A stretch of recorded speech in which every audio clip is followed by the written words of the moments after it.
ஏங்க நீங்க விஜய் ஆட்சி தப்புன்னு சொல்றதுன்னா பரவாயில்ல, உங்களுக்கு உள்ள வச்சா ஒரு ஒன்று தப்புன்னு சொல்லலாம்.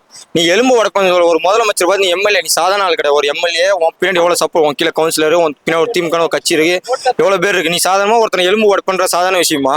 அது வந்து அது ஒரு கொலை முயற்சியா கூட போவோம். எவ்வளவு பெரிய விஷயம் அது வார்த்தை. அது நீ சாதாரண ஒரு பொதுமக்களை பார்த்து நீ எலும்பு உடப்புன்னு சொல்லக்கூடாது.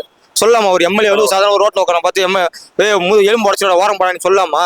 நீ அப்புறம் முதலமைச்சர் நீ எப்படி சொல்லுவ? அவரும் ஒரு மனுஷன், நீ யார ஒரு மனுஷனை பார்த்து சொல்லக்கூடாது, தப்புதான். இது இது ஒரு முறை கிடையாது.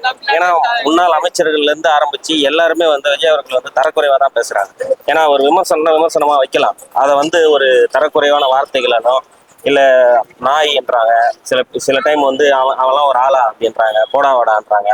இதெல்லாம் எப்படி பாக்குறது? இதெல்லாம் எப்படி பாருன்னா அடுத்த வாட்டி திமுக இதுக்கப்புறம் திமுக வந்துடவே கூடாதான்னு பாக்குறோம். என்ன இந்த அளவுக்கு கேவலமா பேசுறீங்க? இதுக்கு இத்தனை வருஷம் தெரியாம உங்களுக்கு ஓட்டு போட்டோமேடா, இப்பதான் உங்களுக்கு உண்மை வெளியே தெரியுது. இனிமேல் திமுக தப்பி தவிர ஓட்டு போட்டக்கூடாதுன்னு எனக்கு தோணுது. இவ்வளவு கேவலமா பேசுவாங்க. ஒரு மரியாதை டீசெண்டா நீ நடந்துக்கிட்டு டீசெண்டா காட்டினாதான் நீ எப்படி வேணா இருந்துட்டு போ தனிப்பட்ட முறையில. வெளியில 4 பேர் முன்னாடி டீசெண்டா நடந்துக்கணும், டீசெண்டா இருந்தா சும்மா இருந்தா நீ இப்ப நீ வெளியில எப்படி வேணா பேசி தனிப்பட்ட முறையில் நீ எப்படி வேணா இருந்துட்டு போ. 4 பேர் பொதுமக்கள் முன்னாடி எப்படி பேசணும்? டீசெண்டா பேசணுமா இல்லையா? நீ இப்படிமா பேசும்போது நீ மைக்கு முன்னாடி அப்படி பேசணும்னா எனக்கு பயமா இருக்குது. திமுக நினைச்சா இப்ப மைக்கு முன்னாடி நீ இப்படி பேசும்போது எங்களுக்கு ஐயோ, மைக்ல கேமரா இல்ல, கேமரா முன்னாடி இப்படி பேச, கேமரா இல்ல இடத்துல என்ன பேசுவா? திமுக கட்சிக்காரனுக்கு அசிங்கமா பேச சொல்லி தரணும் அவசியமே இல்லை. அவங்க 1950 இருந்து எம்ஜிஆர்ல இருந்து ஜெயலலிதால இருந்து அதிமுக ஒண்ணு இல்லைங்க. அதிமுக கிட்ட போய் கேளுங்க, திமுக பத்தி எவ்வளவு கதை எல்லாத்தையும் சொல்லுவாங்க. அவங்க மாதிரி கேவலமா பேச முடியாது. ஜெயலலிதா புடவை பிடிச்சி இழுத்துவாங்க சட்டமன்றத்துல.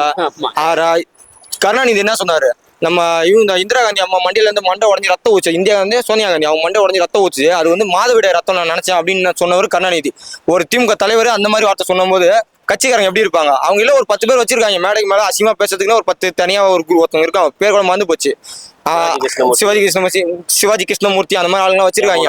அவங்க எப்பயுமே அந்த ஸ்ட்ராட்டஜி 7 வருஷமா பயன்படுத்திட்டு இப்ப கேமரா எல்லாருக்கிட்டும் போன்ல வந்தா அசிங்கமா பேசினா அது எல்லாரும் தெரியுது. வெறுக்கிறோம் நாங்க. சரி என்னடா இந்த மாதிரி மோசமான ஆளா இருக்கீங்கன்னு சொல்லி திமுக வெறுக்கிறோம் நாங்க.